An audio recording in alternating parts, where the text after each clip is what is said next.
The English is a revisionist Western television miniseries produced by BBC and Amazon Prime, written and directed by Hugo Blick.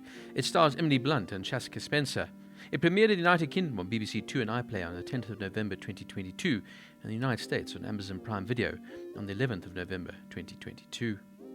The story revolves around an Englishwoman, Lady Cornelia Locke, played by Emily Blunt, who comes to the West in 1890, looking for revenge on the man she sees as responsible for the death of her son. She then meets Eli Whip, played here by Chaska Spencer, an ex-cavalry scout and member of the Pawnee Nation by birth, on his way to Nebraska to claim the land he owned for his service in the U.S. Army, despite having been told that the white men will not honor their debt. They discover a possible shared history, which must be defeated at all costs if either of them are to survive. Some of the supporting cast include Rafe Spall as David Melmont, Tom Hughes as Thomas Trafford, Stephen Rea as Sheriff Robert Marshall, and Valerie Pacha as Martha Myers. Principal photography for the show began in Spain in May 2021 and ended in September of 2021. Ironically, famous Italian director Sergio Leone filmed his spaghetti westerns also in Spain. Just a fun fact about director Hugo Blick, he starred, of course, as the young Jack Napier, / Joker, of course played by Jack Nicholson, in The Batman in 1989. Emily Blunt had to learn to ride for 3 months prior to the shoot, but because she is allergic to horses, she had to take a daily dose of antihistamine tablets throughout the production.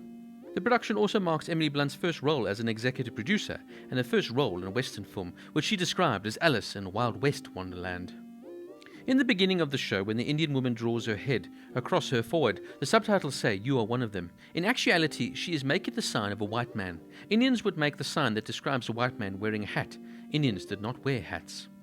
In a quest for historical authenticity, the production sought the input of women-led racial and social justice organization known as the Illuminative, and many Native American Pawnee advisors were frequently consulted as fact-checkers throughout the shoot. As an executive producer, Emily Blunt had said she was deeply honored when the show received a rare stamp of approval from this organization at the official series premiere. Mentioned several times in the 6th episode, there was an area called Alberta. In 1882, the District of Alberta was created as part of the Northwest Territories. It was later declared a province of Canada on September 1st, 1905. Now, this show proves to be a visual masterpiece. Hugo Blick here has created a beautifully shot series which really does pay homage to the previous westerns that came before it. You can see he really loves the source material so much here, and he loves the idea of encapsulating the visual splendor that, of course, the West must have been, untouched by humanity at the time. Of course, behind this beautiful cinematography, though, lies a very heartfelt, violent, and dramatic story. Emily Blunt and Chaska Spencer perform excellently here as the two lead characters, and they have fantastic chemistry between each other. Emily Blunt leads this show perfectly here, playing Lady Cornelia Locke, a complicated lady with a complicated past, who of course is out here seeking vengeance. Along the way, she meets Sergeant Eli Whip, or Wounded Wolf, a member of the Pawnee Nation by birth, who in many ways has sold out his own people in order to help the white man conquer America. Eli is jaded, cynical, and just now wants to retire on his own piece of land. Initially, he of course is against helping Lady Cornelia at all, but she brings out another side of him, and Chaska Spencer plays this role perfectly, as initially he is quite stoic, hard-lined, and shows little to no emotion. But Cornelia brings out another side of him, a human side of him, and shows him that there is more to life.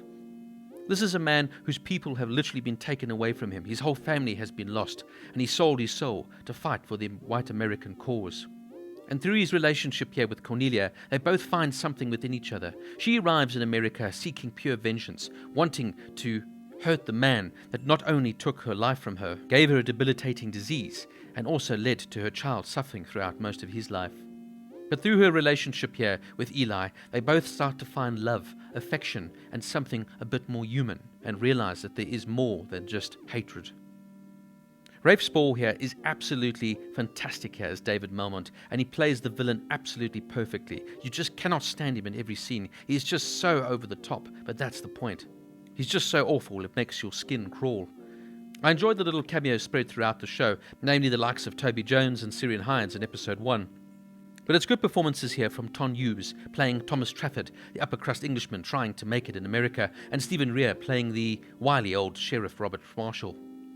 The show can drag at times, most particularly in the last episode, And so forth, it does meander a little bit at times. But in the same breath, though, Hugo Blick does this on purpose, as he's just so focused on every single plot line and detail, and allowing the script to sink in, and allowing the actors to fully explore their characters.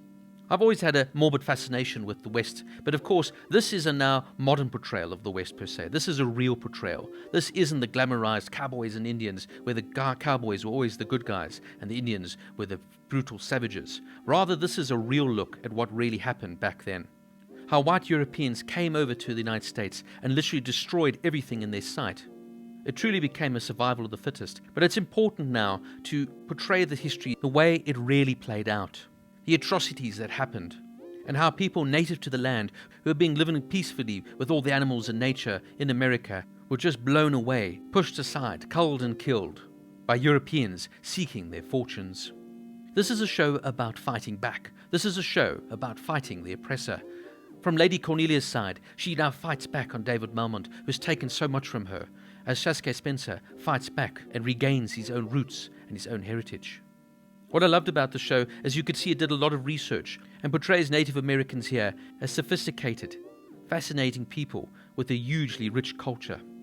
And even though the show is violent, it's harsh, and it reminds you of the cruel realities of the time, there is still somewhat of a romanticism to the way it is shot, the way it is filmed, and the way it pays homage to these people who lived in this most difficult of times. I've always had a morbid fascination with the Western times, and this show explores that part beautifully. It's beautifully acted, magnificently shot, a little bit slow at times, but it's definitely a show that would linger long in the memory. The English gets a 9 out of 10.